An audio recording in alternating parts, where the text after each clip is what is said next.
அப்படி கதை காப்பு பாட இருக்கும். சரிதான்.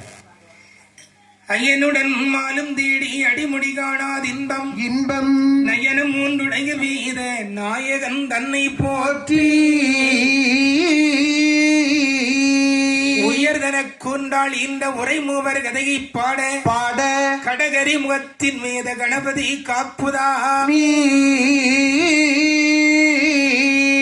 மாட்டினில் ஏறும் ஈசனிடம் வரத்தினால் லிங்கம் வாங்கி வாங்கி ஏடதியின் படியினால் நீரத்ததோர் வரங்கள் பெற்று கோட்டுமாதனத்தாள் இந்த குமரதனாதித்த நீலன் நீலன் முக்காட்டிலே கோட்டையிட்ட காவியம் பாடுவோமே சீலமுடன் புத்திரர்க்காய் செய்யளையாள் உலகு சக்தி சக்தி சாலவடவாலின் கீழே தவசிருந்து பெற்ற மக்கள் ஆலமுண்டோன் அருளினாலே அதிக வரம் வாங்கி வந்த நீலா குமராதித்தா நித்திய கல்யாண செல்வனி நொச்சியோடு பிச்சு மலர் நொடியருக்கு செவந்திப்பூ பிச்சு மலர் போட்டு உன்னை என் அம்மா பேணி தொழுபவர்க்கெல்லாம்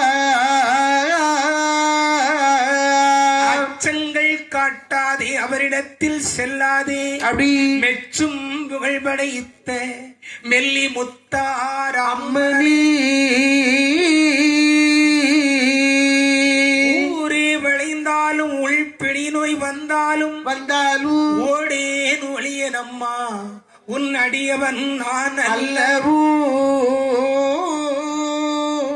பாடும் புலவோர் தமக்கு பாக்கியம் ஈந்திட்டவளே இடும் மரகதமே என் அம்மா செல்வி முத்தார் அம்மணி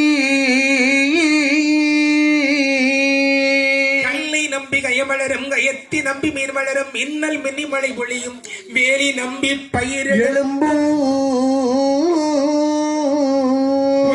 கண்டால் படம் பிரியும் பூவை கண்டால் வண்டுரையும் உறையும் உன்னை நம்பி நாங்கள் வந்தோம் உலக சக்தி மாதா ஒரு முத்தி முத்தி உலகமெல்லாம் ஆண்ட முத்தி திருமுத்தி இளம்பரை தெய்வார்கள் போற்றும் முத்தி முத்தி முத்தி ரகுராம வடகடல் அவதரித்த சொரி முத்து அம்மை என்றால் எம் சூழ்ந்த வினைகள் எல்லாம் அகன்றோடிடுமே.